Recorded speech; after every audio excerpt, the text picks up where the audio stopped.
Mga kapuso, kailan nga ba ang tamang panahon para isuko ang laban mo sa taong mahalaga sa iyo?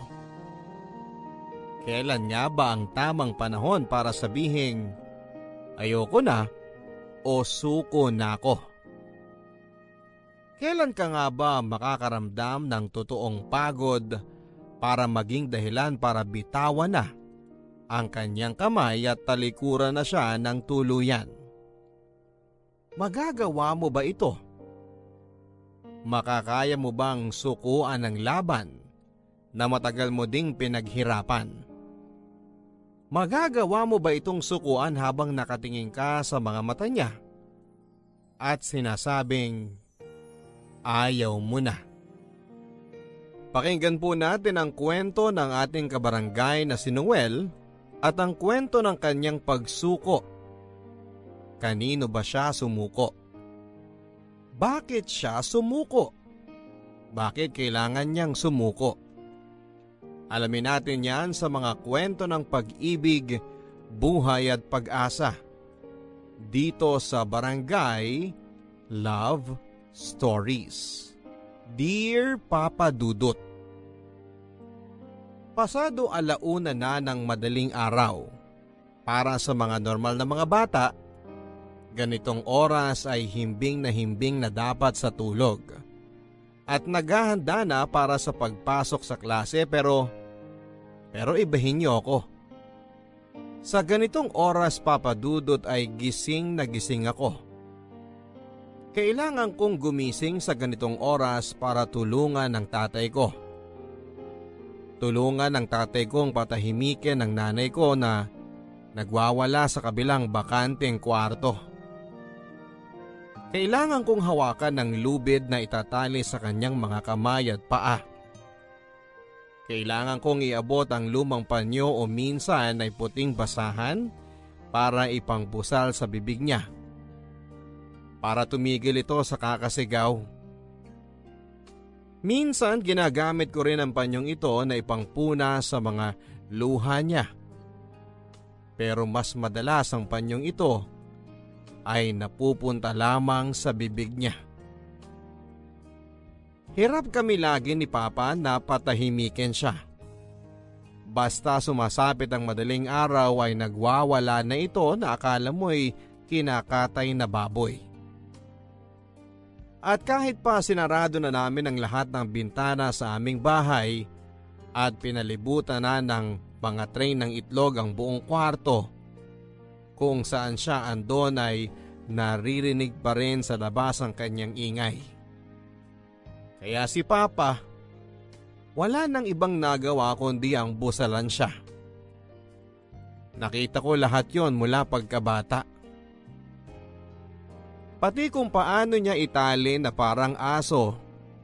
Nakatali ang mga kamay nito at ang mga paa para hindi makasira ng mga gamit o makalabas man lamang ng kwarto. Sa umaga naman, kahit kalmado na ito, ay hindi pa rin lubos na nagtitiwala si Papa. Kaya naman kailangan pa rin niyang ikadena ang mga paa nito sa kama. Dinadalhan na lamang siya ni Papa ng pagkain sa kwartong yon at minsan naman ay ako ang nagdadala, lalo na kung wala akong pasok sa eskwela. O kaya naman ay kapag nasa bahay na ako at kakatapos maglaro sa labas. May arinola naman itong nakahanda roon para sa kanyang pag-ihi at pagdumi na madalas ay hindi rin niya nagagamit dahil mas pinipili nitong umihi at magdumi sa kanyang saluwal na sa huli ay lilinisin lamang ng aking ama. Nakita ko ang sobrang hirap ng pinagdaanan ng aking ama mula noong nagkasakit ang aking ina, Papa Dudut. Hindi ko na maalala kung ilang taon ako noong nagkasakit si Mama. Basta ang alam ko, nasa elementarya lamang ako noong magsimulang mag-iba ito ng ugali. Hindi na niya kami makilala. Hindi na niya alam na anak niya ako. Sa tuwing nakikita niya akong pumapasok sa kwarto niya ay sisigawan ako nito at tatawa. Minsan mandudura pa ito. Takot na takot ako noon sa nanay ko pero laging pinapaalala ng tatay ko na nanay ko pa rin siya at kailangan ko ng mahabang pasensya. Dahil kailangang gumaling ng mama ko. Sa nakikita ko ay parang hindi naman siya gagaling. Kung gusto naman ni Papa na gumaling siya, bakit ni minsan ay hindi ko siya nakitang uminom ng gamot para labanan ang sakit niya? Bakit parang ang luna sa sakit niya ay ang itago siya sa bakante naming kwarto at ilayo sa mundo ng ibang tao? Bakit kailangang itali siya? Kailangang busalan ang bibig niya o kailangang ikadena kahit maayos siya? Ano ba talaga ang sakit ni Mama? Yan ang mga tanong na hindi nasagot hanggang sa mamatay si Papa at kunin ng mga hindi ko kilalang tao si Mama. Yan ang mga tanong na hindi nasagot hanggang sa pagtira ko sa aking tiyahin hanggang sa pagtanda ko. Sa tuwing binabalikan ko ang nakaraang ito, imbes na masaktan ay puro na lamang ako katanungan, Papa Dudut. Bakit nagkaganon si Mama? Bakit ganon ang ginawa ni Papa kay Mama? Mama?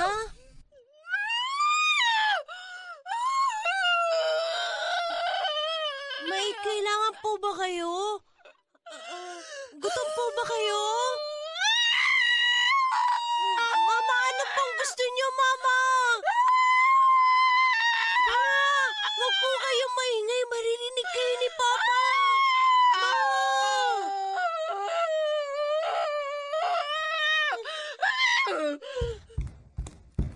Noel! Ano yan?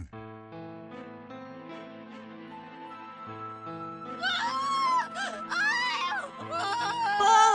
Kasi po, naawa ko kay Mama eh. Baka kasi nagugutom na siya. Tsaka, Hindi siya gutom! paano niyo po malalaman eh? Hindi niyo naman po siya tinatanong. Basta niyo na lang siya tinatali dito. Hindi niyo man lang po alamin kung... Bakit ba mas magaling ka pa sa akin? Hindi mo alam kung ano nangyayari sa mama mo. Kaya hayaan mo lang ako dito. Bakit di niyo po kasi sabihin sa akin para alam ko? Kahit sabihin ko sa'yo, hindi mo maiintindihan kasi bata ka pa. Sabihin niyo na po ba? Gusto ko maintindihan kung bakit kailangan nating itago si Mama dito sa kwarto. Kung bakit hindi natin siya kasabay kumain. At kung bakit ginagapos niyo siya dito. Anak, ang hirap sabihin sa'yo lahat. Pagtanda mo, maiintindihan mo ito lahat. Bakit pa? Bakit kailangan ko pang hintayin na tumanda ako? Bakit di niyo na lang sabihin sa akin ngayon at ipaintindi? Sabi niyo matalino akong bata. Hindi ako katulad ng ibang bata dito sa barangay natin. Mabilis ako makaintindi sa salita ng matatanda, sabi niyo yan. Sabi niyo mana ako kay Mama na matalino. Maiintindihan ko pa. Promise. Maiintindihan ko kung sasabihin niyo sa akin kung bakit nag-iba na ng ugali si Mama. Bakit parang hayop na to kung gumalaw? Sabihin niyo na pa kasi... Anak, please naman. Huwag ka naman pumilit pa. Kapag sinabi ko hindi pwede ngayon, hindi pwede ngayon. Naiintindihan mo ba? Pero pa... Walang pero-pero, Noel.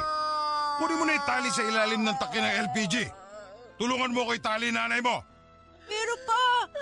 Magsugot na mga kamay at paa ni Mama. Para sa kanya rin itong ginagawa ko, anak. Paano para sa kanya eh? Nahihirapan na nga po. Anak, please! Wala na akong matinong tulog mula nung nagkaganito ang nanay mo. Huwag ka na dumagdag pa sa pagod ko. Parang awa mo na, anak! Sorry po, Papa. Kunin mo na ang tali. Ngayon na! Opo, Papa. Marlene, mahal. Huwag ka na sumigaw, please. Kasi nakakaya sa mga kapitbahay. Tapos mapupuyat pa kami ng anak mo. May pasok pa siya mamaya. natin tong panyo sa bibig mo ha. Kaagatin mo ulit at hindi ka nasisigaw ha. Ayos ba? Aray! Ah! Anak ka ng... Pagod na ako sa'yo, Marlene. Pagod na! Hindi ito ang gusto kong buhay! Tumigil ka na! Yan! Kainin mo yung panyong yan!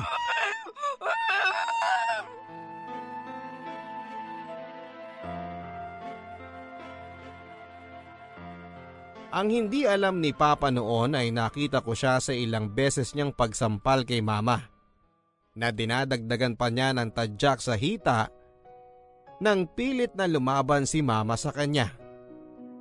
Mula noon ay nagtanim na ako ng galit kay Papa. Bakit kailangan niyang saktan si Mama? May sakit na nga yung tao pero ginaganon pa niya. Asawa niya yun eh. Hindi ko maintindihan kung bakit ganon ang ginagawa niya. Hindi ko na sinasabi pa kay Papa kung ano ang nakita kong ginagawa niya. Hinahayaan ko na lang itong nakatago sa akin na naging dahilan para hanggang sa pagtanda ko ay magtanim ako ng galit sa kanya. Hindi niya rin alam yon. Sa paglipas ng taon ay mas lumala ang trato ni Papa kay Mama. Minsan na lang niyang pakainin si Mama. Ang rason niya, hindi rin naman daw kinakain ni Mama. Madalas ay tinatapon daw o kinakalat sa kama. Saka napapagod na raw siyang maglinis si Papa ng dumi at ihi ni Mama na akala mo'y aso na kung saan lang nito maibigang dumumi at umihi. Ang solusyon niya dito, mas konting pagkain, mas konti ang dumi at ihi. Pati ang paglilinis ng kwarto ni Mama ay bihira na niyang gawin. Halos ayaw ko na rin pumasok doon kapag maghahatid ako ng pagkain dahil mas masahol pa sa amoy ng kulungan ng baboy ang kwarto ni Mama. Sinusubukan kong magwalis pero madalas ay hindi ko na ginagawa dahil kumakapit na sa sahig ang dumi ni Mama. Naaawa ako sa totoo lang kay Mama. Pero wala na akong magawa, Papa Dudut, dahil ayaw ni Papa. Pabayaan ko lang daw. Ganon daw talaga dapat ang pagtrato kay Mama. Lagi niyang sinasabi na balang araw ay mauunawaan ko ang sitwasyon namin ng aming pamilya. Umuoo lang ako pero ang hindi nito alam ay diring-diri at galit na galit ako sa ginagawa niya. Mali ang ginagawa ni Papa. Wala lang kasi akong karapatang magalit dahil nasa poder pa ako ni Papa. Pero pinangako ko sa sarili ko, kapag nakapagtapos ako ng pag-aaral ay kukunin ko si Mama at ipapagamot siya para gumaling na at bumalik na sa dating ugali nito. Kasi ngayon talaga, habang tumatagal ay hindi na niya kami nakikilala. Lagi itong galit. Akala mo'y asong ulol na anytime ay susunggab sa'yo kapag naramdaman nilang threat ka. Nakakatakot pero kasi nanay ko siya.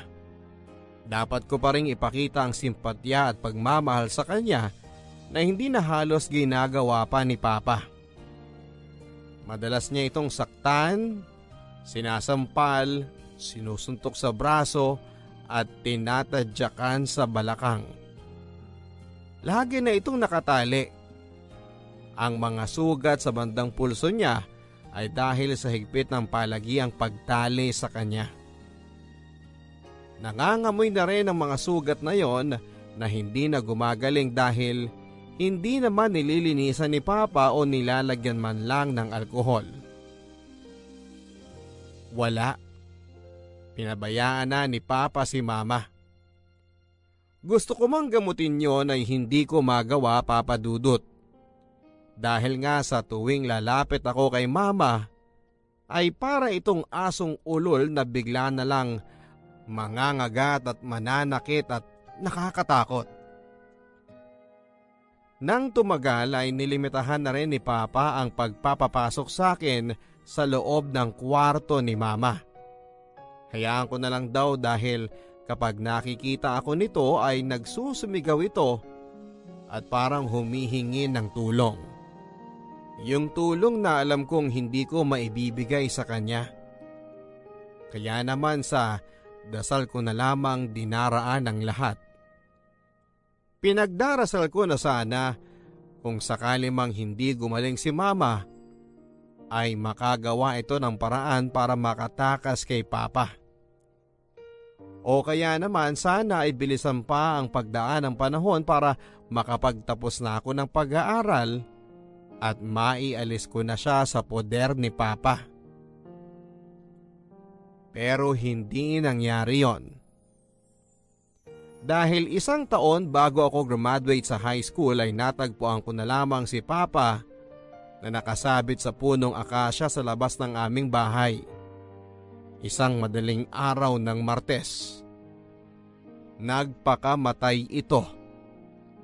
Sa kanyang bulsa ay may sulat ito para sa akin na walang ibang laman kundi, "Anak, patawarin mo ko. Pagod na kasi ako."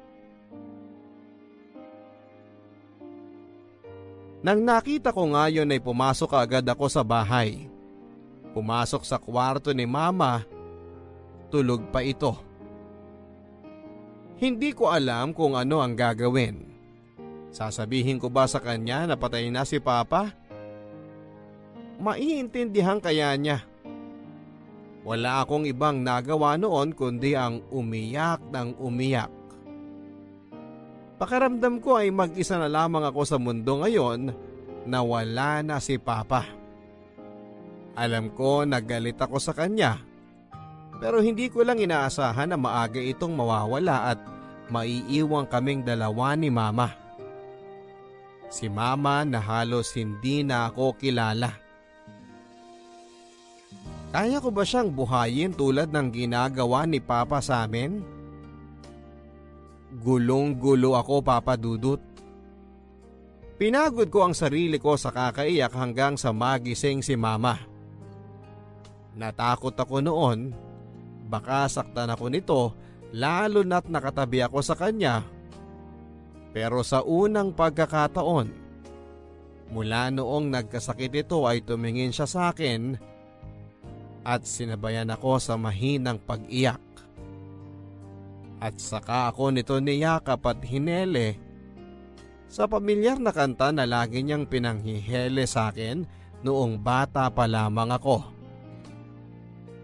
Nakatulog ako noon na nakayakap sa kanya at nang sumapit ang umaga, kailangan na naming magpaalam sa isa't isa.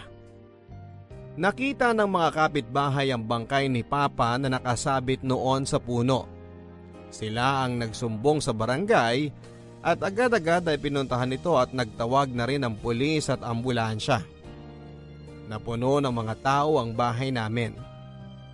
Ang mga pulis ay kinausap ako at ang daming tanong na hindi ko alam kung paano sasagutin isa-isa. Hanggang sa dumating na ang tiyahing ko na kapatid ni Papa. Humagulhol ito nang makita ang katawan ni Papa. Niyakap ako nito at ramdam ko ang awa nito sa akin. Bumaling ang pulis sa tiyahing ko at siya ang kinausap. Nagtanong-tanong kung ano ba ang tingin nila ang dahilan kung bakit kinitil ng ama ko ang buhay niya. Isa lang ang tumatak sa utak ko na sinabi ng tiyahin ko. Si Mama. Si Mama daw ang dahilan dahil noong minsang lasing si Papa at pumunta ito sa bahay ng tiyahin ko ay sinabi nito na pagod na raw siya at gusto na niyang magpakamatay kung hindi lang daw niya iniisip kung sino ang mag-aalaga sa akin. Malamang ay matagal na rin niyang tinapos ang buhay niya. Sinubukan siyang kausapin ng tiyahin ko para kumalma at huwag pag-isipang muli ang kitlin ng buhay niya. Pero sa huli ay ginawa pa rin niya. Bago matapos ang araw na yon ay nakita ko na lamang ang nanay ko na hawak-hawak ng 3 taong nakaputi. Hindi ko na nagawa pang magtanong sa tiyahin ko kung saan siya idadala. Ang iniisip ko ay dadalhin ito sa ospital para mapagamot na ang mga sugat niya. Masaya na ako noon kung ganon ang plano.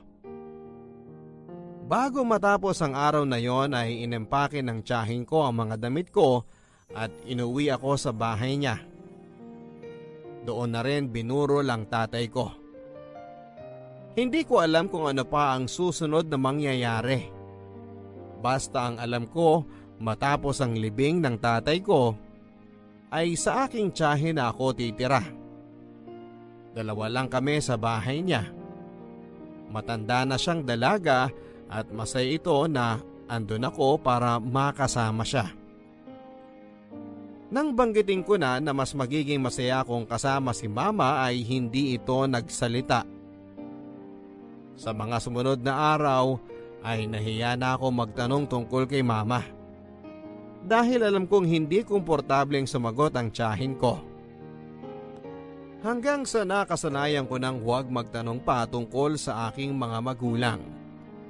Hanggang sa tumanda na ako ay tila nakalimutan na ng bibig kong itanong kung asa lang nga ba si mama. Bakit nga ba napagod si papa? Noel! Kunin mo na! Dali! Noel! Dali! Opo, Papa! Noel! Kulang ang panyong pantali sa bibig ng nanay mo! Kunin mo ang pinakamakapal! Dali, Noel! Dali! Opo, Papa! Noel! Kumuha ka ng 2 malaking supot sa kusina! Lilinisin ko dumi ng mama mo! Kumuha ka na rin ng basahan at basahin ng konting alcohol at tubig! Dali, Noel! Dali! Opo, Papa!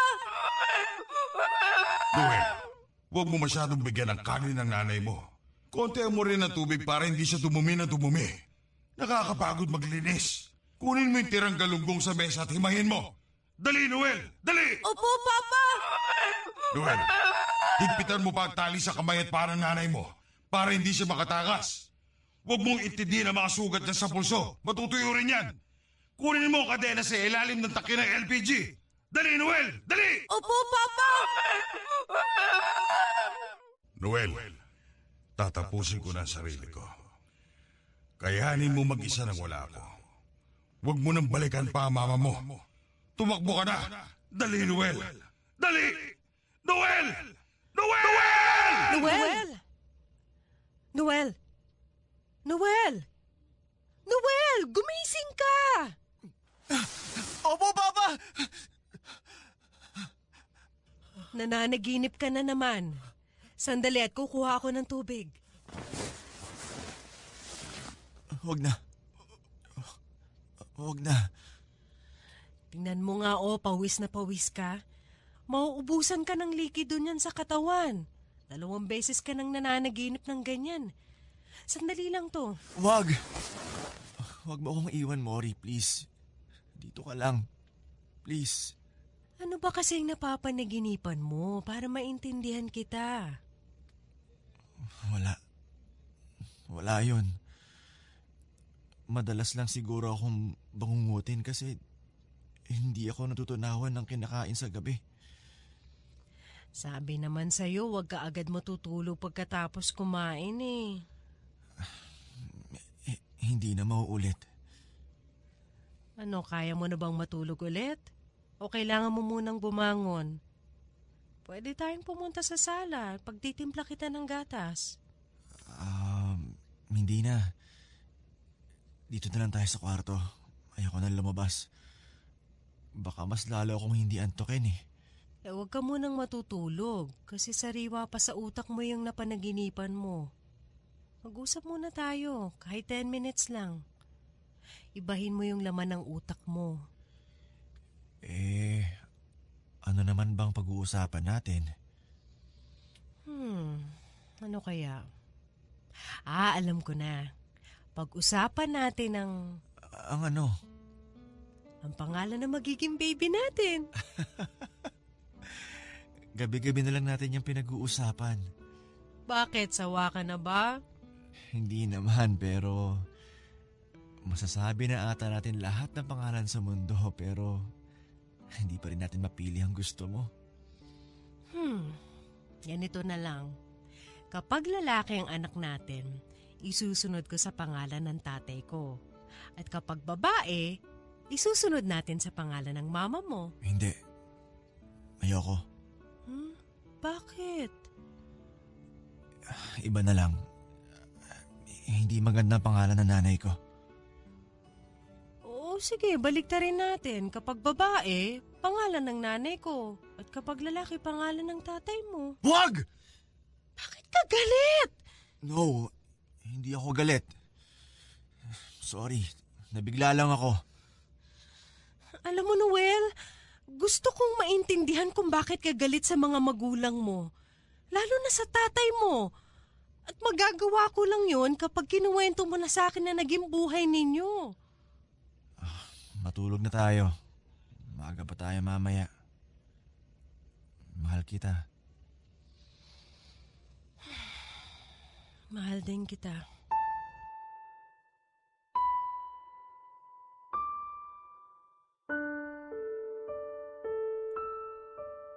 Si Mori ang aking asawa.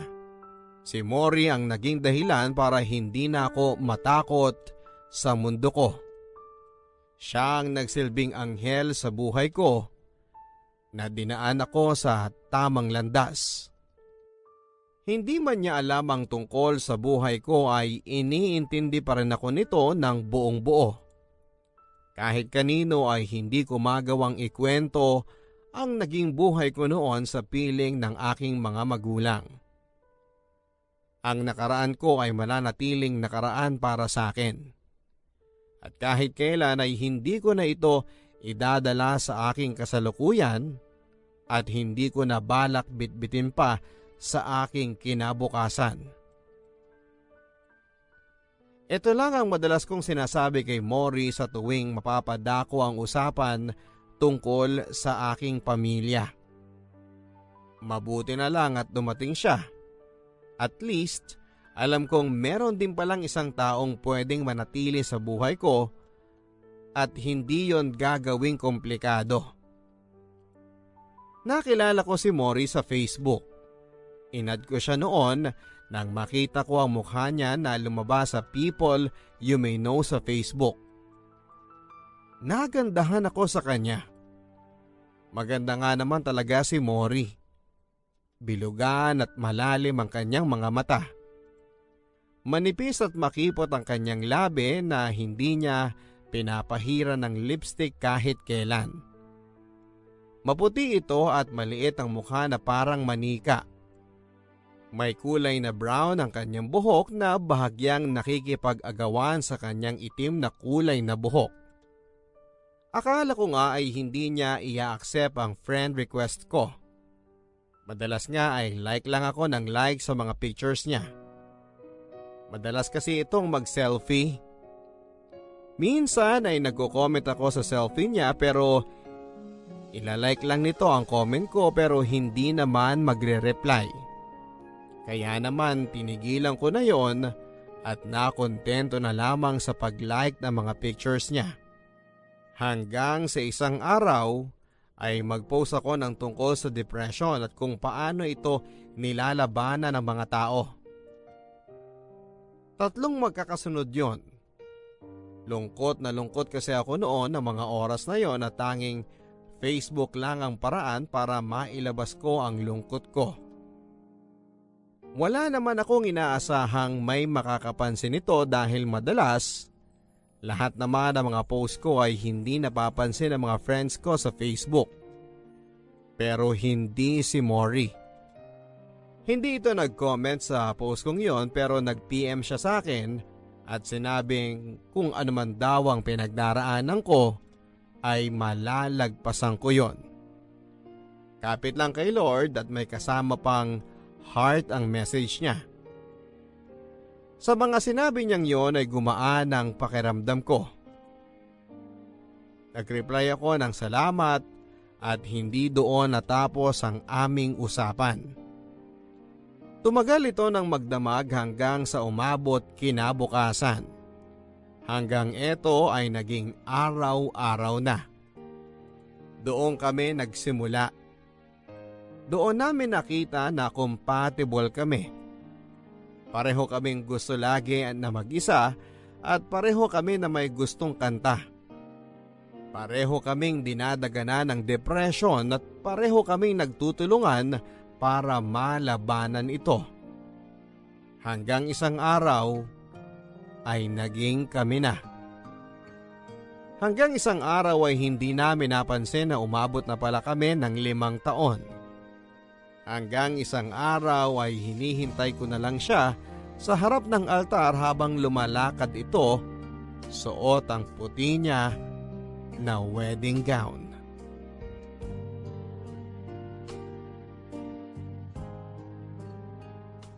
Sa pagbubuntis nga ng asawa kong si Mori ay todo ang suporta ko. Hindi ko hahayaan na maramdaman niya na nag-iisa siya. Naalala ko pa ang hinaing ng nanay ko noon sa aking tatay. Ang sabi niya noong mga panahong nagbubuntis ito ay madalas mainit ang ulo ng tatay ko kapag nagmo-mood swings ang nanay ko, dala syempre ng pagbubuntis niya. Dapat nga, iniintindi niya ito dahil hindi madali ang magbuntis pero hindi ganon ang tatay ko. Lahat ng hiling na pagkain ng nanay ko na pinaglilihian niya ay hindi ibinibigay ng tatay ko. Ang sabi ng nanay ko noon ay sobrang sama madalas ng loob niya sa tatay ko, na madalas ay kinikimkim na lamang nito. Hindi yon maganda sa nagbubuntis. Maaari itong makasama sa dinadala niya.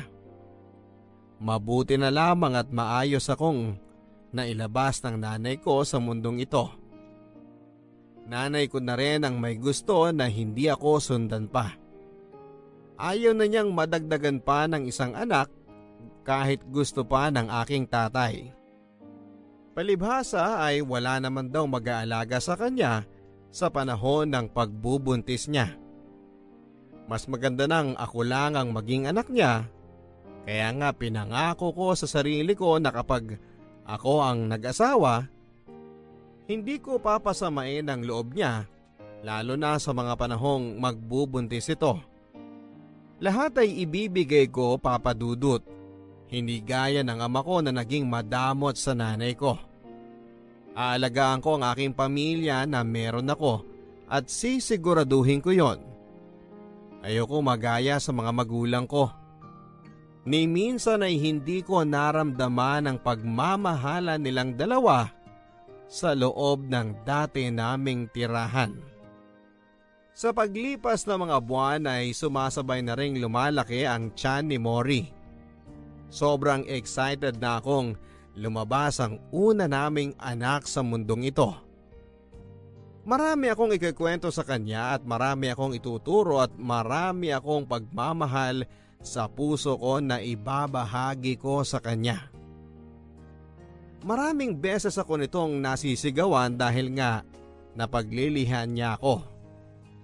Tinitiis ko ang mga kurot sa braso at pisngi sa tuwing nanggigigil ito sa akin. Natatawa na lamang ako lalo na kapag nakatitig lamang ito sa akin habang nanonood kami ng balita sa telebisyon. Na akala mo ay guwapong-guwapo ito sa akin. Sa madaling araw, kahit madaling araw kapag nakakaramdam ito ng paglilihi sa pagkain gusto niyang matikman, ay walang pagdadalawang isip na babangon ako para hanapin yon. Kahit pa siguro nasa kalagitnaan yon ng bukid ay hahanapin ko para lamang makontento at maging masaya ito. Ayaw kong makaramdam ng sama ng loob si Mori habang nagbubuntis ito. Kaya lahat ay gagawin ko para maging maayos ang preparasyon nito sa panganganak niya. Lagi kong tinitignan ang mukha niya. Gusto kong makita na kontento siya. na masaya siya sa pag-aalaga ko sa kanya. Nakikita ko naman yon, Papa Dudut. Laging nakangiti ang mga mata niya at lagi kong nakikita yon, pero may isa pa akong nakikita sa kanya at ito ang lagi niyang pagtulala. Isang buwan ko siyang inobserbahan. Lagi itong lumalabas ng bahay, umuupo sa kung saan at tumutulala habang humuhuni. Ilang beses ko siyang tinatawag noon pero parang hindi niya ako naririnig. Kung hindi ko pa siya lalapitan ay hindi pa nito mapapansin na nandun ako. Tinatanong ko siya kung may problema ba siya. Bakit lagi itong tulala? May kulang ba sa mga ginagawa ko? May kailangan pa ba ito pero umiiling lamang ito at agad napapasok sa kwarto.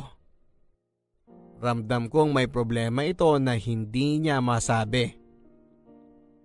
Sana ayos lang siya. Natatakot kasi ako, Papa Dudut, na baka maapektuhan ang dinadala niya kung may problema itong naiisip. Ganon naman tayong mga tao, hindi ba? Kapag may problema at malalim ang iniisip ay madalas tayong nakatulala sa kawalan na akala mo ay andon ang sagot sa lahat ng ating iniisip. Pilit ko siyang kinakausap tungkol doon pero naiirita ito sa akin, kaya para hindi na lang ito ma-stress ay tinigilan ko na ang pagtatanong. Saka ko na lang siya ulit kakausapin kapag nakapanganak na siya at nakapag-adjust na sa buhay ina. Nang dumating ang araw kung kailan niya isisilang ang aming anak ay hindi ko maitatago sa sarili ko ang sobrang pananabik. Gusto ko nang makita ang mukha ng panganay namin. Gusto ko na siyang mahawakan. Nang sa wakas ay lumabas na ito, nanginginig ang mga kamay ko habang inaabot sa akin ng nurse ang anak ko. Hindi ko mapigilang umiyak noon dahil sa wakas magkakaroon na ako ng sariling pamilya na pinangako kong aalagaan ko. Sa abot ng makakaya ko ay gagawin ko ito. Para kay Mori at sa bagong silang naming anak na si Jamie. Wala na akong isasaya pa, Papa Dudut. Pero kung ano ang saya ko na makita ang anak namin, ay kabaligtaran naman ito ng asawa ko. Sa unang araw na nakita nito ay tahimik lamang. Tinignan lang na sandali ng asawa ko. Pero ayaw niyang kargahin. Ang sabi niya ay pagod siya o may masakit sa parte ng katawan niya. Kahit nga nung time na iyak ng iyak ang anak namin dahil gusto nang dumede, ay hindi pa rin niya pinapansin. Kung hindi pa siya pinagalitan ng nurse na nakatoka sa pagbabantay sa kanya, ay hindi pa niya ito kukunin para padedehen. Naaalala ko pa noon, iniwan ko lang silang sandali para magbayad ng bayarin sa ospital at nang makabalik ako, ay saktong nakita ko na sinasampal nito ang pisngi ng baby namin na dahilan para umiyak ito. Hindi napansin ni Mori na nandun ako at nung nakita niya na lumapit ako sa kanya ay ngumiti ito na akala mo'y walang ginagawang masama. Kunwari ay hindi ko nakita ang ginagawa niya at tinanong ko kung bakit ito umiiyak. Ang sabi niya ay nakagat daw ng langgam. Hindi ako naniwala pero tumango na lamang ako. Sana ay eto na ang huling beses na makikita ko siyang sakta ng anak namin pero hindi yun nangyari dahil hanggang sa makauwi kami ng bahay mula sa ospital ay nakita ko ng ilang beses kung paano sakta ng baby Jamie namin. Tumedi ka na! Talagang matigas ang ulo mong bata ka? Wala ka ng ibang ginawa kundi umiyak! Umiyak! Baka kinakatay kang baboy! Nakakairita ka na! Ano? Dedede ka ba? O iuhulog na kita dito sa sahig? Dumedi ka, sabi! Titigil ka rin pala eh. Parang gusto mo pang masaktan eh. Sinampal ka lang, umiyak ka agad? Animal kang bata ka? Mori! Ano ginagawa mo? Pinapadede tong anak mo. Pero bakit mo siya kailangan saktan? Hindi ko siya sinaktan. Nakita kita! May lamok lang sa pisngi niya. Hindi ako naniniwala sa'yo. Eh di wag. Tanungin mo yung anak mo kung ano yung totoo. Di ba, Jimmy, nilamok ka lang naman kanina? Mori, sanggol pa lang yan! Hindi yan sasagot sa'yo! Eh para malaman mo na hindi ko naman siya sinaktan ng pasadya talaga. Bakit ba parang hirap mong intindihin yon? Mori! Nakita kita mula nung pinapagalitan mo siya hanggang sa... Ganyan ka na ba talaga ngayon? Hindi mo na ako kakampihan? Hindi mo na ako mahal? Anong sinasabi mo dyan? Mula nung nagkaanak tayo, puro ka sa kanya na lang nakafocus. Parang baliwala na ako sa'yo. Dahil ba may mga taba na sa tiyan ko? Ha? Dahil hindi na ako nakakapagayos? Dahil mas maganda yung anak natin kaysa sa akin? Ano? Wala kahit isa dyan ang totoo. Hindi nagbago ang pagmamahal ko sa'yo. Kung ano yun dati, mas sumobra pa ngayon. Dahil binigyan mo ako ng anak. Binigyan mo ako ng panibagong dahilan para mabuhay ulit. Kaya wag na wag mong iisipin yan. Pero bakit mas iniintindi mo yung anak natin kaysa sa akin? Ano ba namang tanong yan, Mori? Malamang kailangan ko siyang alagaan. Anak ko siya eh. Mahina pa siya. Wala pang kakayahan para sa sarili niya. Kailangan siyang bantayan at asikasuhin dahil hindi niya pa kaya. Pero di naman ibig sabihin nun, sa kanya na napupunta lahat ng pagmamahal ko at wala na akong tinitira sa'yo. Pareho ko kayong mahal. Kayo ang buhay ko. Kayong dalawa. Totoo ba yan? Oo naman. Kahit na bahaya na ako ng taba sa katawan, Kahit na hindi sila umalis dyan forever. kahit nalosyang na akong tignan, Kahit hindi ka na magsuklay forever. kahit na puro ako stretch marks at laylay na yung dibdib ko.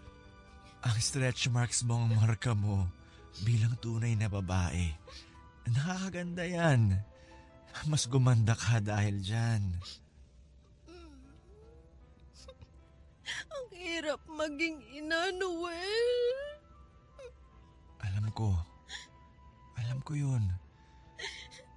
Kaya nga nandito ako para siguraduhin makakaya mo ang lahat. Salamat, Noel. Salamat.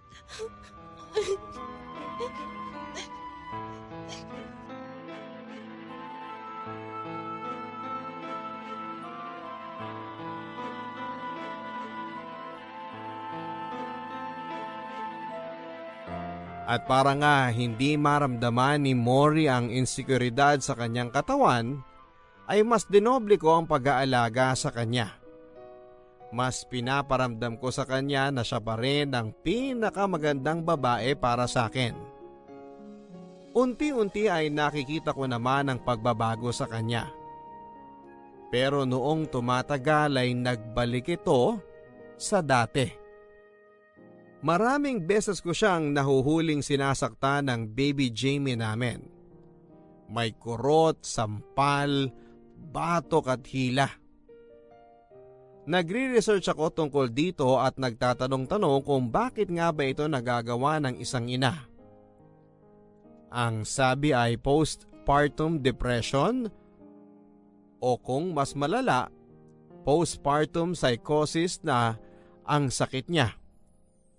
Ito yung pakiramdam ng isang bagong silang na babae. Matinding emosyon ang nararamdaman nito para lumayo ang loob sa anak nila.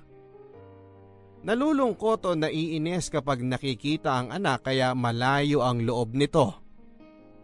Bihira ko siyang makita na hawakan ng anak namin. Kung hindi pa ito iiyak dahil sa gutom ay hindi niya ito papansinin. Ako madalas ang nag-aalaga sa anak namin at kapag oras naman niya para hawakan ang anak namin ay nakikita ko naman na sinasaktan niya ito. Kaya sa huli ay kukunin ko rin ang baby sa kanya at ako na ang nagtutuloy sa pag-aalaga. Ayoko siyang kumprontahin sa asal niya sa aming anak. Ayokong makipag-argumento sa kanya dahil nga may scientific basis naman kung bakit ito ganon. At pilit ko na lamang siyang inuunawa. Hindi naman tatagal ito. Kapag nag-sink ina sa kanya ang pagiging ina, baka naman maging maayos na siya. Siguro ay kailangan lang ay sapat na pagmamahal at atensyon. Baka makatulong. At sana makatulong. Pero sa paglipas ng taon, hindi na nabago ang turing ni Mori sa aming anak. Hanggang sa paglaki ng bata ay parang may lihim pa rin itong galit. Lagi niyang sinisigawan at sinasaktan. Kahit sa maliit na pagkakamali ay nagagawa niya itong murahin o saktan. Kahit nga wala itong ginagawa ay ganun pa rin ang ginagawa niya. Hindi ko na alam ang gagawin. Sobrang nahihirapan na akong kontrolin pa si Mori sa mga ginagawa niya. Minsan ay sinusubukan ko siyang kausapin tungkol dito pero nagpapaawa ito at isinisisi sa aming anak na si Jamie ang lahat. Napapailing na lamang ako kaya ang minabuti kong gawin ay kinausap ko na lamang ang anak ko para i-explain ang side ni Mori. Mabuting bata si Jamie. Nauunawaan niya. At para hindi lumala ang ginagawa ni Mori kay Jamie ay ako na mismo ang naglalayo sa kanilang mag-ina. Lagi kong kasama si Jamie kahit saan ako magpunta. Hindi ko siya hinahayaang mapag-isa kasama ng nanay niya. Isang bagay na napansin kong mas lalong nagpainit sa ulo ni Mori. Pulutin mo ngayon yung pinggan. Opo, Mama. Pulutin mo sa mga kamay mo, wag mong gamitin yung walis. Pero Mama, susugat po ako. Wala akong pakialam. Hindi naman po akong nakabasag nito eh. Wala rin akong pakialam. Kayo po ang nakabasag. At talagang lumalabang ka pa, no? Halika nga rito. Halika rito. Aray, tama na po. Aray, Mama, sakit po ako. Mori!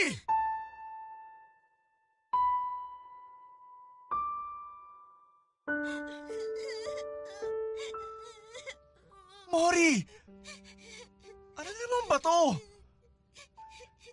Lumabas lang ako sandali para bumili ng ulam natin tapos ito na naman ang madadatnan ko. Eh, yung anak mo lumalaban na naman. Hindi po ako lumalaban, Papa.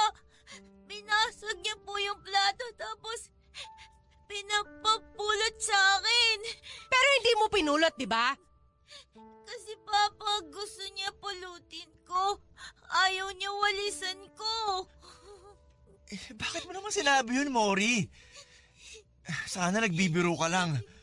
Alam mong pwede siyang masugatan kapag mali ang pulot niya sa basag na pinggan na yan. Malaki na yan. 6 years old na ngayon yan, oh. Tanga pa ba siya na masusugat? Kahit na. Alam mo malambot pa ang balat niyan dahil bata pa. Habang bata, turuan na nating maging matigas yan para hindi na umasa sa atin pagtanda. Mori, sobra ka na eh. Ilang beses na kitang nakikita na sinasaktan mo si Jamie. Maawa ka naman sa anak ko. Ganyan ka na ba talaga kasama? Para gawin mo yan sa sarili mong anak? So kasalanan ko. Kasalanan ko kung gusto ko lang namang matuto yung anak mo sa gawaing bahay dito. Kahit di gawaing bahay ang pinapagawa mo, sinasaktan mo pa rin siya. Kahit wala siyang ginagawa sa'yo, sinasaktan mo pa rin siya eh. Hindi ko na alam kung anong tumatakbo sa utak mo para gawin niya sa sarili mong anak. Eh gusto ko nga siyang matuto. Matuto saan? Manakit? Maging masama? Sobra ka na ha? Ganyan na ba ang tingin mo sa akin? Ha? Masama? Mapanakit? Ayaw kong isipin pero yun ang pinapakita mo eh. Aalis na ako sa bahay na to. Wala naman pala akong halaga sa'yo eh. O bakit yan na naman ang nasa isip mo? Kasi totoo namang mas mahal mo yung anak natin kesa sa akin. Sabi ko na eh, tama ang hinala ko sa una pa lang. Ano na naman ba to, Mori? Huwag mo na itanggi, Noel. Kayo na lang ang magsama ng anak mo. Kayo lang naman ang nagmamahalan at pinapayaan nyo lang ako. Mori, saglit. Huwag mo ako hawakan! Makinig ka. Walang katotohanan yung mga paratang mo sa akin. Pareho ko kayong mahal ni Jamie. Pero bakit siyang kinakampihan mo? Eh kasi mali ang ginagawa mo. Bakit siya? Kapag may mali siya, alam mo namang sinusuway ko rin. Sinusuway lang pero hindi mo sinasaktan. Kasi mali na saktan mo ang bata. Lalo na sarili mong anak. Eh hindi pa nanakit ang paraan para matuto siya. Eh sa ganun ko siya gustong matuto eh. Ano ba pakialam mo? Eh ako ang nanay dito. Mas alam ko kung anong kailangan ng anak ko. Ikaw ang ina, pero mali ang ginagawa mo sa kanya. Walang inang gustong saktan ng anak niya. Ikaw lang yun. Sige. Sige, magkampihan kayong mag-ama. Diyan ka magaling eh. Hindi mo ako iniintindi. Puro siya. Iniintindi kita. Lagi kitang iniintindi. Pero may hangganan din ang pag-iintindi ko sa'yo. So naubos na ang pag-intindi mo, ganon? Eh di tapusin na lang natin ang relasyong to. Hindi sa ganon. Sinasabi ko lang sa'yo kung ano ang mali sa ginagawa mo.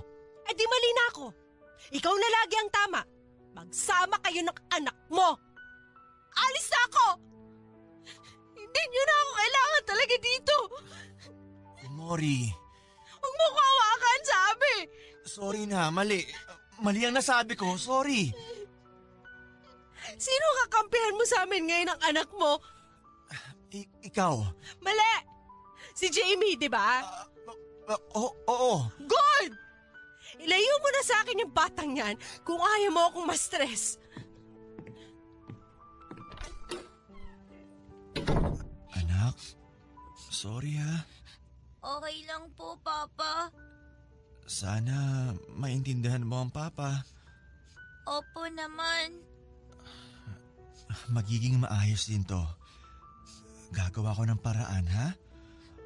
Umakyat ka muna ng kwarto mo at maglaro. Ako nang bahala sa mama mo. Sige po, Papa.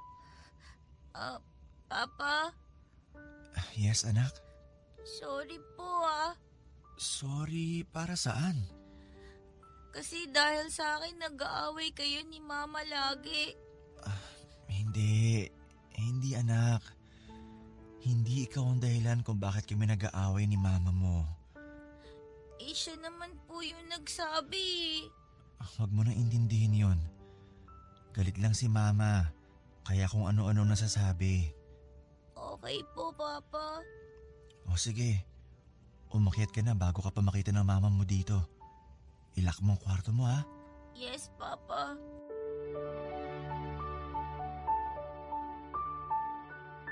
Durog na durog ang puso ko habang binabalikan ang salita ng anak ko.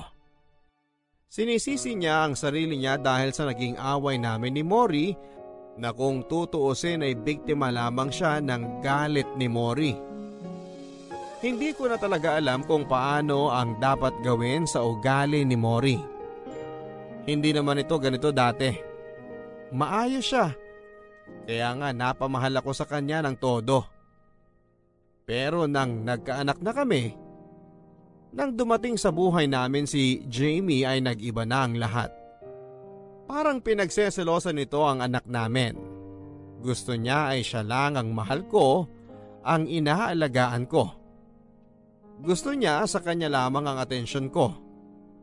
Hindi naman yun po pwede. Pamilya na kami. Pareho ko silang mahal pero hindi niya yon makita.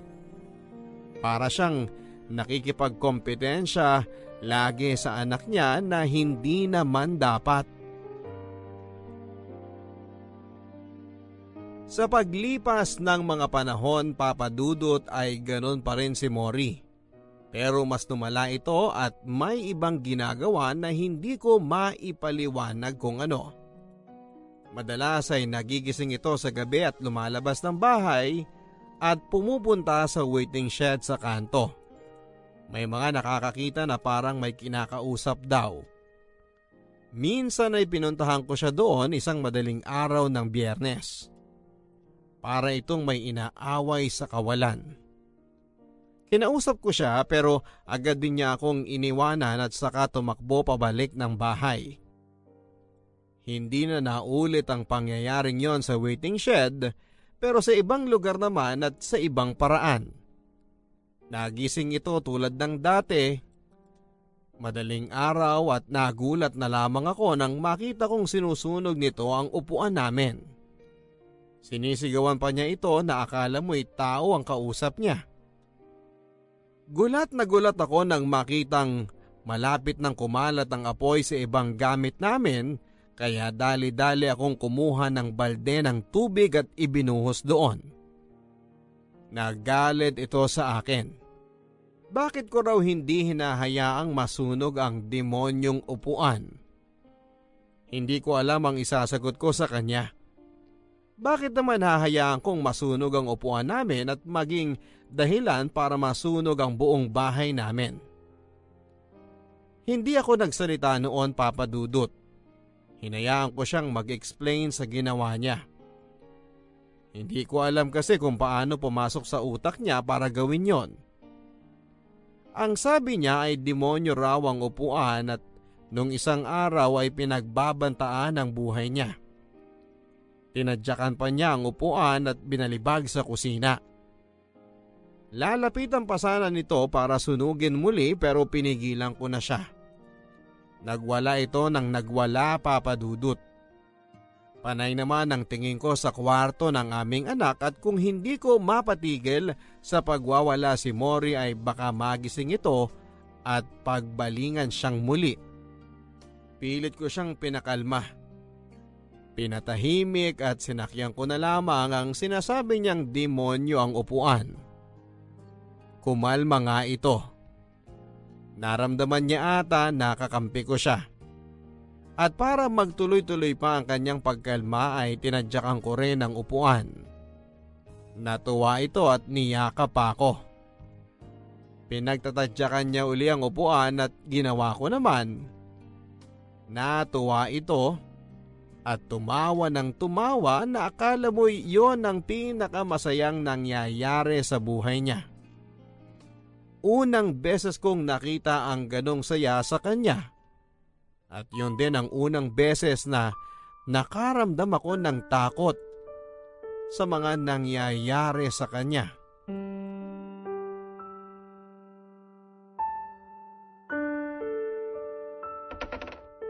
Anong ginagawa mo dyan sa loob ng cabinet?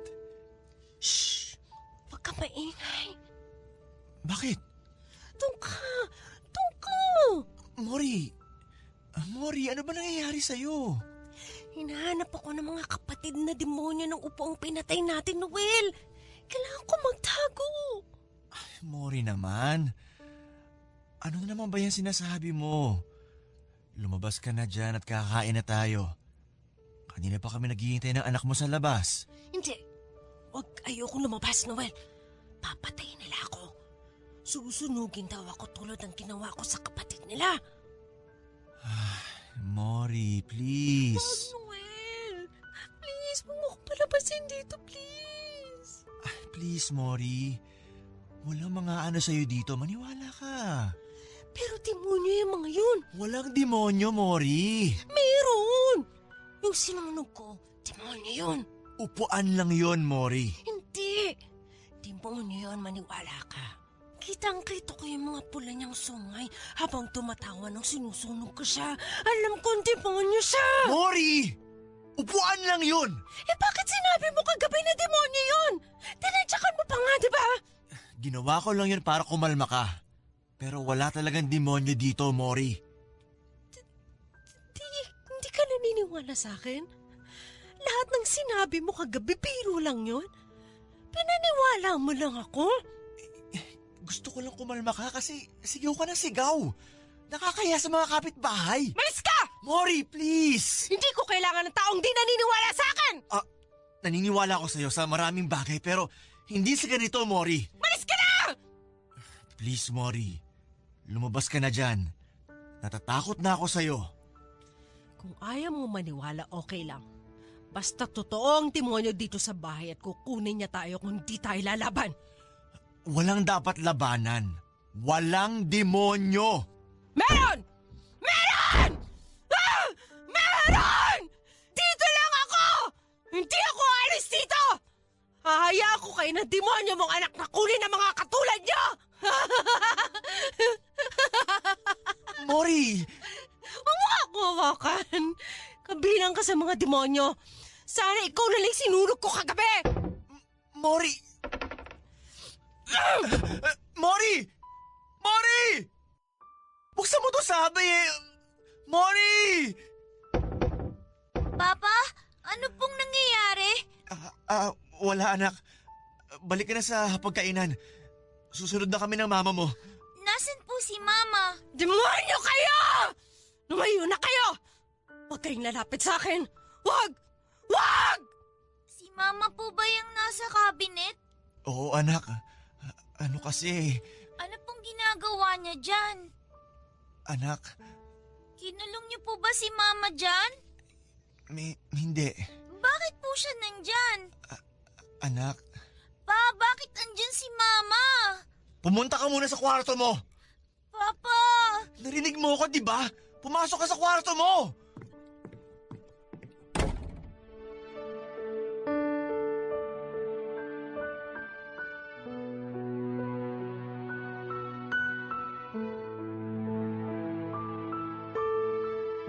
Hawak-hawak ko ang ulo ko habang nakaupo sa sahig at nakatalikod sa cabinet kung saan ay andon sa loob si Mori.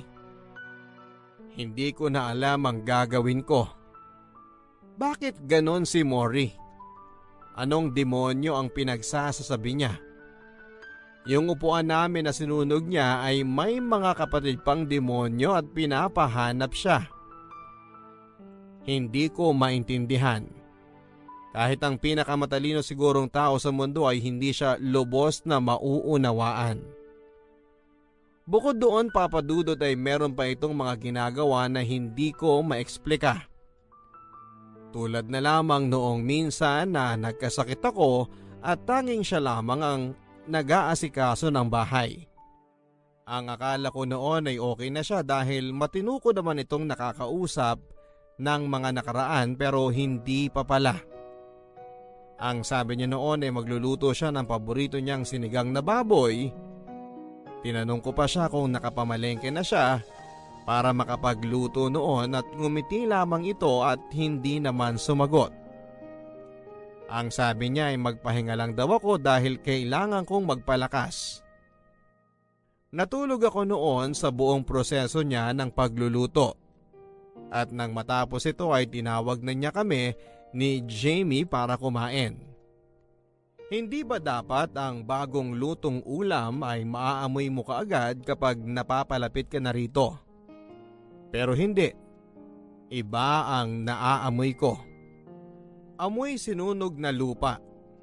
Hindi muna ako kumibo, papadudot, at inisip ko na baka naman sa labas lang galing yon. Alam ko na may naaamoy din si Jamie pero hindi lang ito nagsasalita. Nang makapagsandok na ito mula sa kusina ay nakita ko ang dala-dala niya.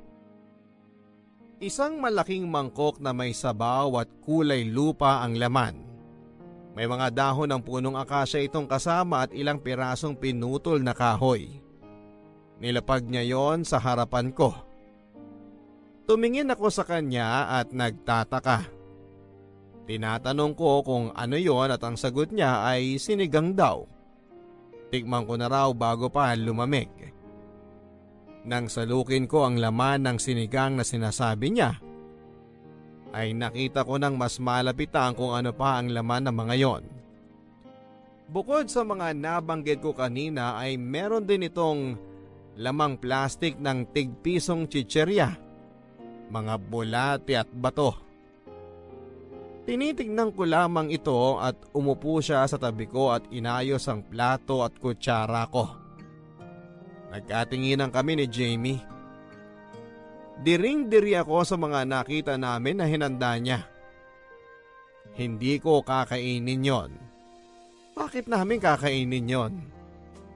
Ano to? Bahay-bahayan ba ang gusto ni Mori?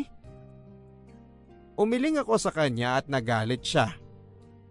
Hindi naman nanakit pero nagwala ito at binasag ang mangkok sa harapan ko. Umiyak ito ng umiyak, Papa Dudut. Gulong-gulo ako noon at inalo ko siya para kumalma. Sinabi ko kay Jamie na linisin ang naikalat na niluto ng kanyang ina at nagpunta ito sa kusina para kumuha ng basahan at walis. Habang wala ang anak namin ay kinausap ko siya. Tinanong ko kung ano nga ba ang nangyayari sa kanya. Umiling lamang ito at wala naman daw. Galit lang daw siya dahil hindi ko na-appreciate ang niluto niya. Sinakyan ko na lamang ang sinabi niya at sinabi kong masarap ang niluto niya at nagpasalamat ako. Tumingin ito sa akin at saka ako inudyukan na tikman ito kung totoo. Napaamang akong tumingin sa kanya. Pinulot niya ang dahon ng akasya. Nilagay sa kutsarang nahulog. Sinalok ang ilang bato at pilit na sinusubo sa akin. Pilit ko siyang nilalabanan pero sinigurado kong hindi siya masasaktan. Umiyak ito ulit. Kaya naman para matahimik ito ay sinubo ko na lang ang kutsara pero hindi ko nilunok. Sukang-suka ako noon pero nang makita kong masaya siya ay ngumiti lamang ako. Inutusan ko siyang kumuha ng tubig at pumayag naman siya. Niluha ko na noon ang naisubo ko.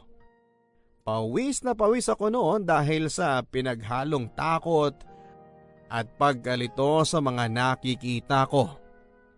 Bigla ay bumalik ang alaala ko nung bata ako sa piling ng nanay ko.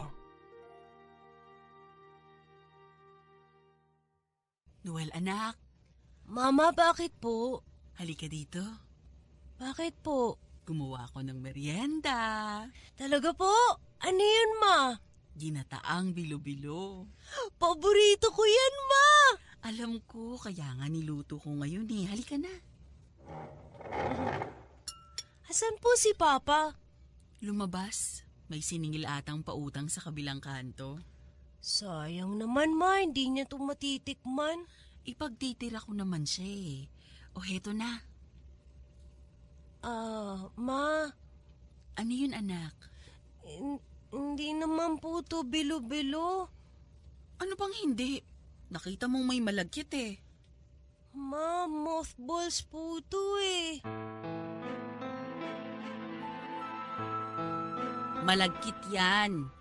Ma, bakit niyo po nilagyan ng itlog ng ipis to? Hindi yan itlog ng ipis. Ano ka ba?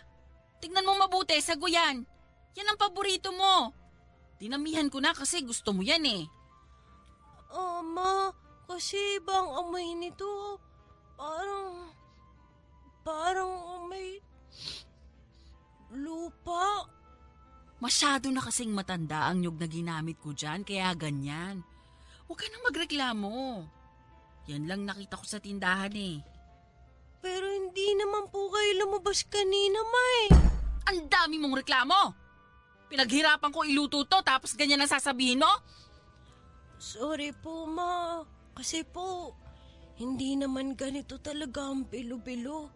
Huwag mo kong turuan. Mas marunong ako sa'yo. Baka nakakalimutan mong ako ang nanay mo. Mas matanda ako sa'yo. Wala kang karapatan para turuan ako. Kainin mo yan. Wag po. Ayoko po niyan. Huwag nang matigas ang ulo. Halika, kumain ka para hindi ka patpatin. Please, Ma. Wag niyo po. Huwag ka nang dumakda, kumain ka na lang. Noel, paborito mo to di ba? Mama! Marlene! Buti dumating ka. Itong anak mo, hindi man lang tikman ang niluto kong bilo-bilo para sa kanya. Paano tayo babahain ng grasya kung ganyan siya tumatanggi? Hindi ito bilo-bilo! Lupa ito! Isa ka pa eh. Pareho kayong tanga. Para ngayon lang kayo nakakita ng totoong bilo-bilo ah. Noel, kainin mo yan. Kung hindi, malilintikan ka sa akin. Huwag mong gagalawin kahit kutsara, Noel. Pumasok ka sa kwarto ngayon na! Ba't kinakalaban mo ko? Sobra ka na, Marlene! Gusto mo bang patayin ang anak mo sa pinapakain mo sa kanya? Bakit ko naman papatayin ang anak ko? Baka ikaw. Ikaw! Ikaw ang gustong pumatay sa anak natin! Marlene! Huwag mo ko lapitan. Ikaw ang pinuno ng mga demonyo sa bahay na to. Sabi ko na, nahuli rin kita! Marlene! Huwag mo ko hawakan! Tulungan niyo ako!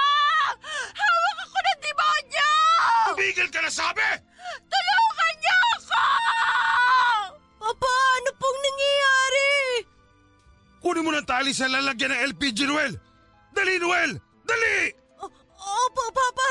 Opo!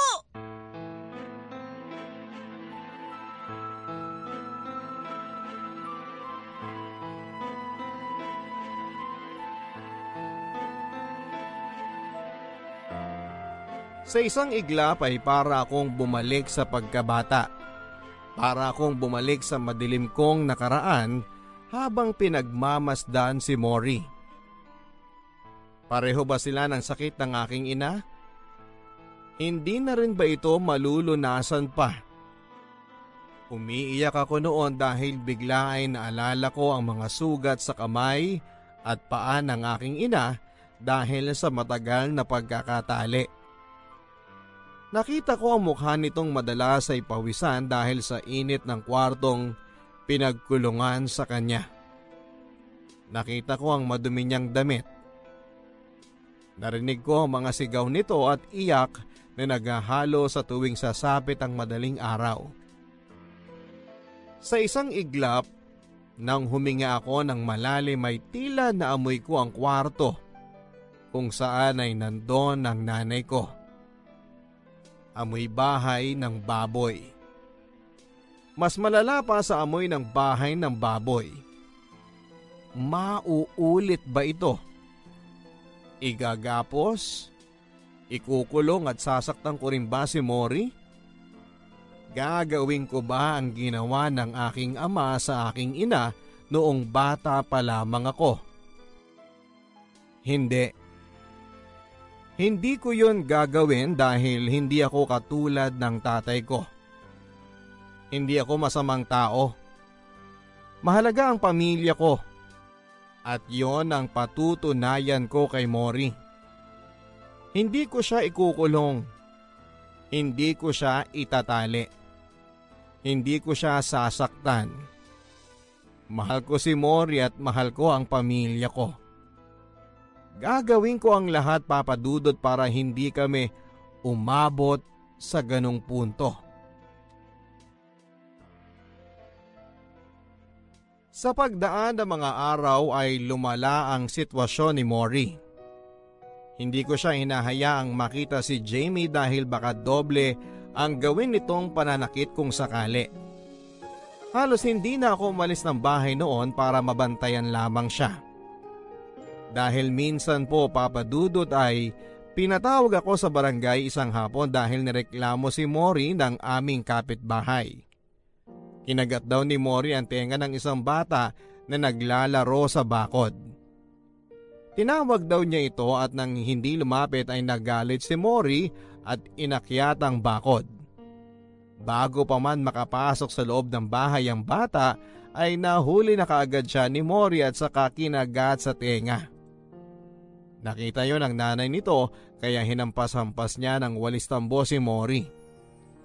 Nang makahiga si Mori ay lumabas ng bahay ang mag-ina at agad na nagpunta sa barangay hall at doon nagreklamo. Dinampot naman nila si Mori malapit sa elementary school na malapit sa bahay ng batang kinagat niya ang tenga. Doon ay naghabol ito ng mga bata at takot na takot sa kanya.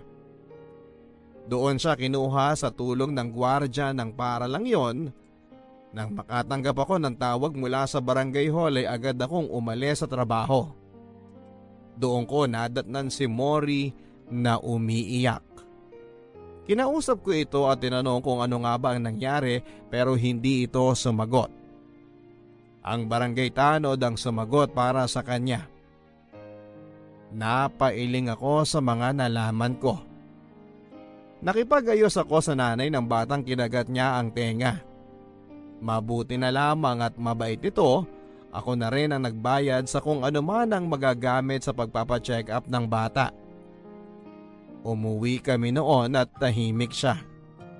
Tahimik din ako. Hindi ko kasi alam kung ano pa ang sasabihin sa kanya. Kung magtatanong pa ulit ako kung bakit niya nagawa yun ay baka sumakit pa ang ulo ko. Dahil hindi ko naman makukuha ang matinong sagot sa kanya. At kung magtatanong pa ulit ako sa kanya kung bakit niya nagawa yun ay baka sumakit pa ang ulo ko dahil hindi ko naman makukuha ang matinong sagot sa kanya. Pinasok ko muna ito sa kwarto at pinatulog. Sumunod naman ito na parang maamong tupa. Pagkatapos noon ay lumabas ako ng bahay para sunduin si Jamie sa school nila.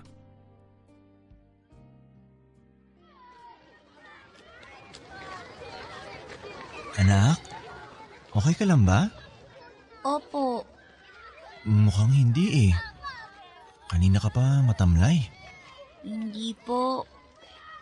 Nakita kita mula sa bintana ng classroom nyo. May problema ka ba? Wala po. Anak, kilala kita. Alam ko kapag nagsisinungaling ka.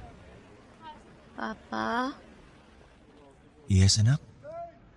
baliw daw po si Mama. Ha? Sino nagsabi niyan? Lahat po sila. Sino nga? Mga kaklase ko po. Sino pa? Mga kapitbahay po natin. Baliw daw po si Mama. Naniniwala ka ba? Opo. Hindi baliw ang mama mo. Pero bakit po siya ganun? May sakit lang siya. Sakit po sa utak? Hindi. Basta, magagamot din yun.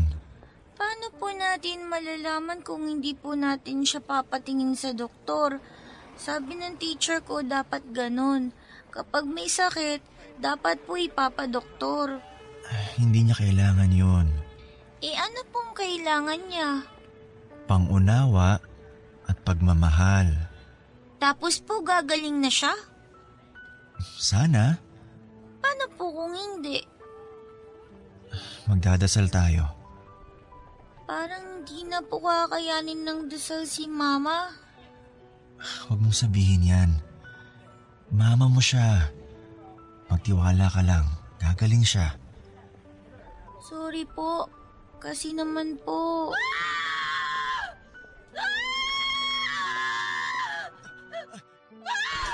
Mori!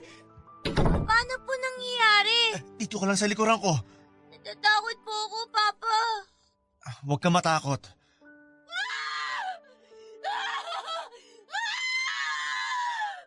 Si Mama po yun ah. Mori? Mahal? Asa ka?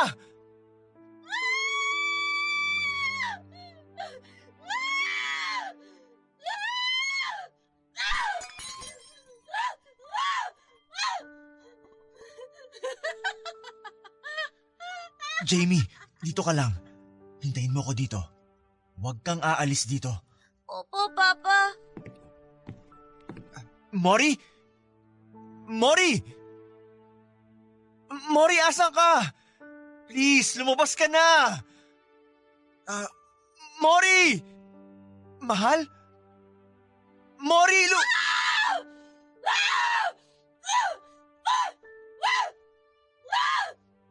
Jamie!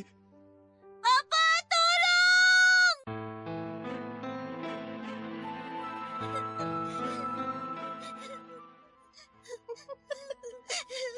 Noel!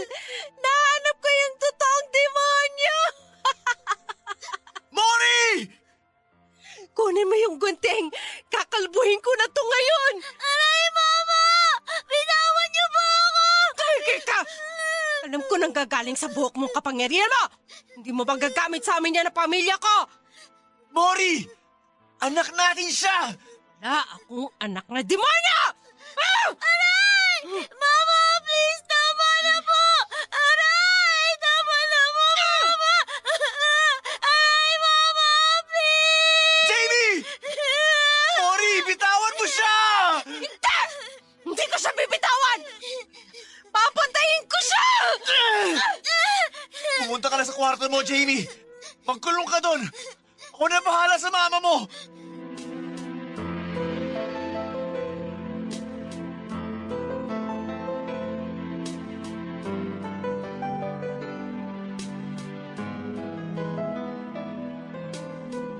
Hawak-hawak ni Jamie ang lubid habang nasa likuran ko siya.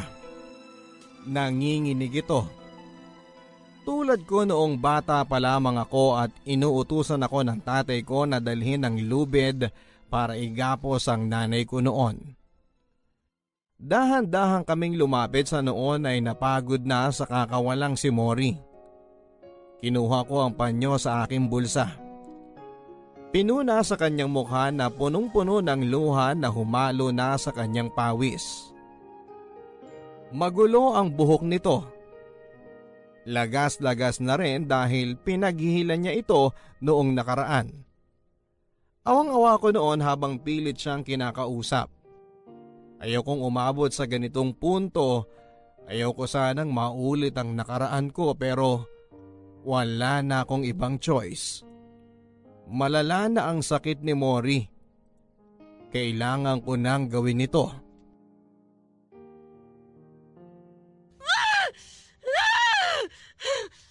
Please, Mori, tumigil ka na.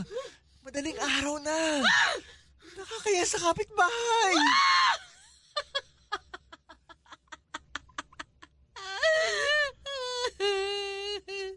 Okay lang po ba kayo, Mama? Mori! Sinabi ko na tumigil ka eh. Jamie, iabot mo sa akin ang sando dyan sa kama. Ito po, Papa. Isubo mo to! Isubo mo, sabi eh! Papa, nasasaktan yata si Mama. Hindi. Hindi siya nasasaktan. Anak, kunin mo naman sa kwarto namin ni mama mo yung 2 panyo sa tokador. Kahit anong kulay. Dali! Yes, Papa.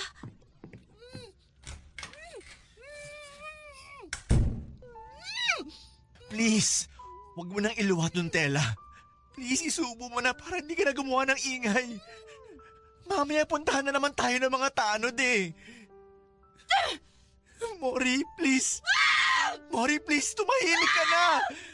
Mori, please, huwag ka na mag-ingay. Nakaka-istorbo na tayo, please.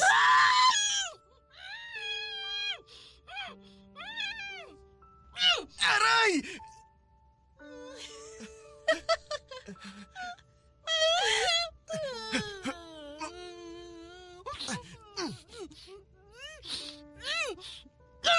Aray! Sobra ka na! Ah!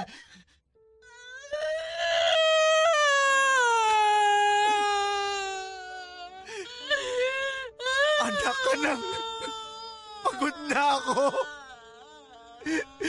Pagod na ako sa'yo, Mori! Pagod na ako sa'yo! Hindi Hindi ito pinangarap kong buhay!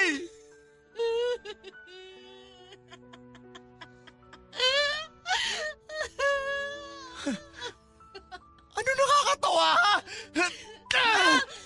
Nakakatawa kasi pinapahirapan mo ako, ha? Na pinapahirapan mo kami ng anak mo? Ha? Yan ang ba gusto mo? Sinasaktan ka para magtigil ka, ha? O yan! Gusto mo pa, ha?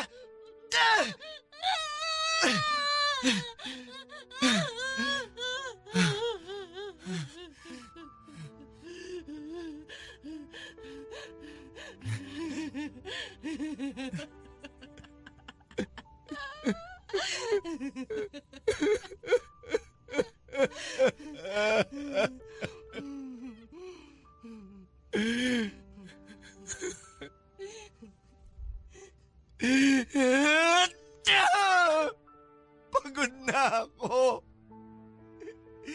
Hindi ko deserve tong buhay na to. Karapatan ko rin maging masaya.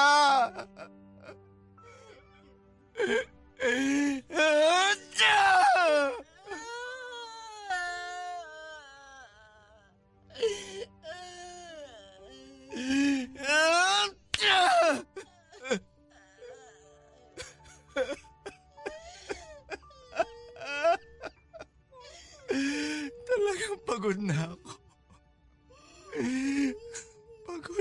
Pagod na ako.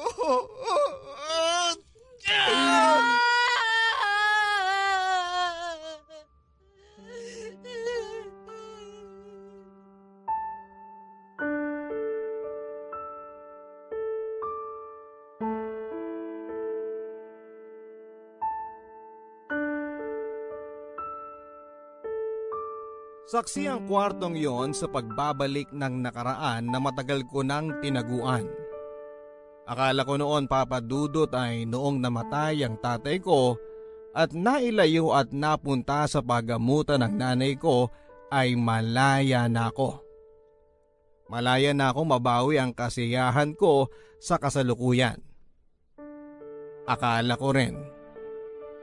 Nakilala ko si Mori at minahal ko siya. Pinakasalan at nagkaroon ng anak sa kanya, pero sa huli ay hindi pa rin pala happy ending ang ibibigay sa akin ng Diyos. Ibabalik lang pala nito ang nakaraang matagal ko nang inayawan. Binabalik niya ba ito para pasakitan ako? Binabalik niya ba ito para hindi ipalimot sa akin ang isang bahagi ng buhay ko? Hindi klaro sa akin ang lahat kung bakit naulit ang mga pangyayaring ito sa buhay ko. Basta ang alam ko, nangyayari na siya ngayon at hindi ko na alam kung ano ang susunod kong gagawin. Tatakas na rin ba ako tulad ng ginawa ng tatay ko? Kukuha ng lubid at magpapakamatay? Paano si Jamie? Paano ang anak ko? Ayokong magaya siya sa akin na lumaking walang magulang. Pero kung ganito kakomplikado ang lahat, mas gugustuhin pa rin ba niyang lumaki kasama kami ng mga magulang niya? Lalo na si Mori na wala na sa katinuan tulad ng aking ina. Papa Dudut, sa unang beses sa buhay ko ay ngayon ko lang natanggap ang sakit ng nanay ko. Ngayon ko lang nilunok ang katotohanan na ang nanay ko ay isang baliw at kailangan na ring lunukin ng isa na namang mapait na katotohanan. Na ngayon, ang asawa ko ay isa ring baliw. Panginoon, bigyan niyo sana ako ng tubig para makatulong na malunok ang panibagong mapait na katotohanan na nakalatag ngayon sa harapan ko. Marlene, mahal, huwag ka na sumigaw please kasi nakakaya sa mga kapitbahay. Tapos mapupuyat pa kami ng anak mo. May pasok pa siya mamaya. Ilalagay na natin tong panyo sa bibig mo ha. Kaagatin mo ulit at hindi ka nasisigaw ha. Ayos ba? Please, Mori, tumigil ka na. Madaling araw na. Nakakaya sa kapitbahay.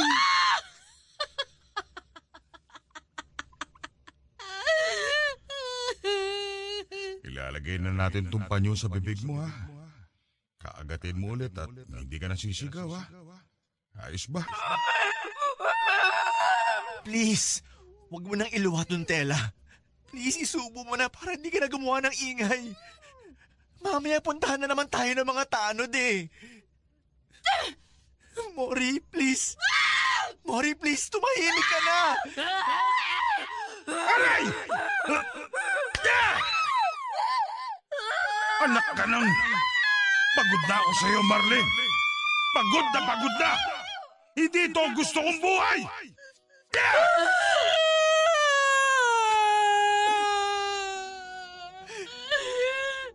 Anak ka nang... Pagod na ako. Pagod na ako sa'yo, Mori. Pagod na ako sa'yo. Hindi ito ang pinangarap kong buhay! Tumigil ka na, Marlene! Tumigil ka na! Tumigil ka na, Mori! Tumigil ka na! Ang inyong kapuso at kabarangay, Noel.